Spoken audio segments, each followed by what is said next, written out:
तो आज हम एक बहुत ही दिलचस्प कहानी पर बात करने वाले हैं। एक ऐसी कहानी जो हमें सिखाती है कि हम अपनी सबसे कीमती चीज यानी हमारी एनर्जी उसे कहाँ लगाते हैं और क्या हमारी मेहनत का हमेशा कोई मतलब होता भी है या नहीं।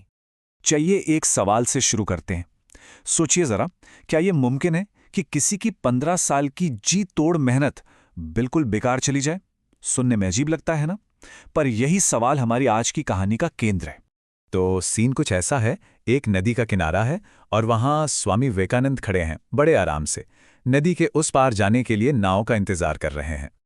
और तभी अचानक एक आदमी उनके पास आता है और उसके हाव भाव में ना एक अजीब सा घमंड दिखता है। ऐसा लग रहा था मानो वो स्वामी जी को कुछ कुछ बहुत खास दिखाना चाहता है। और फिर जो होता है वो देखकर किसी को भी अपनी आंखों पर यकीन ना हो। वो आदमी वो नदी के पानी पर ऐसे चलने लगता है जैसे कोई जमीन पर चल रहा हो। वो नदी के उस पार जाता है और फिर चलकर वापस भी आ जाता है, बिल्कुल किसी चमत्कार की तरह। वापस आकर वो बड़े गुरूर के साथ स्वामी जी से कहता है, देखिए, मेरे पास पानी पर चलने की शक्ति है, फिर भी मुझे कोई नहीं जानता। और आपके पास तो ऐसी कोई ताकत नहीं है, फिर भी सारी दुनिया आपको पूछती है। आखिर ऐसा क्यों? अब देखिए, इतने बड़े चमत्कार को देखकर भी स्वामी विवेकानंद जरा भी हैरान नहीं हुए। वो बस शांति से मुस्कुराए और उनकी बस यही एक मुस्कान पूरी कहानी का रुख बदलने वाली थी। उन्होंने उस आदमी से बस एक छोटा सा सवाल किया, भाई, ये हुनर सीखने में तुम्हें कितना वक्त लगा? उस आदमी का सीना गर्व से चौड़ा हो गया। उसने कहा, पूरे 15 साल लगे हैं मुझे, अपनी जिंदगी के 15 साल सिर्फ इस एक कला को सीखने में। ये जवाब सुनकर स्वामी जी ने कुछ कहा नहीं।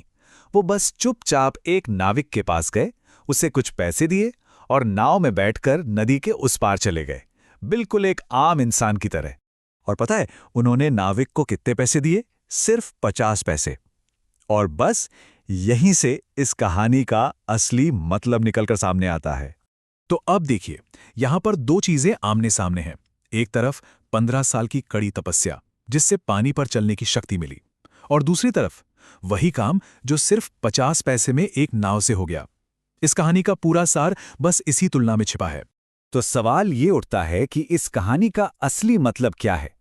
चलिए अब जरा गहराई में उतरते हैं और समझते हैं कि ये हमें हमारी मेहनत और एनर्जी के बारे में क्या सिखाती है। देखिए, एक बात साफ है, स्वामी जी उस आदमी की मेहनत का मजाक बिल्कुल नहीं उड़ा रहे थे। उनका पॉइंट कुछ और था। वो ये समझाना चाहते थे कि मेहनत कितनी की ये जरूरी नहीं है, जरूरी ये है कि वो मेहनत किस लक्ष्य के लिए की गई। और फिर उन्होंने उस आदमी से वो बात कही जो इस पूरी कहानी का निचोड़ है। उन्होंने कहा, जो काम सिर्फ 50 पैसे में हो सकता था, उसके पीछे तुमने अपनी जिंदगी के 15 साल बर्बाद कर दिए।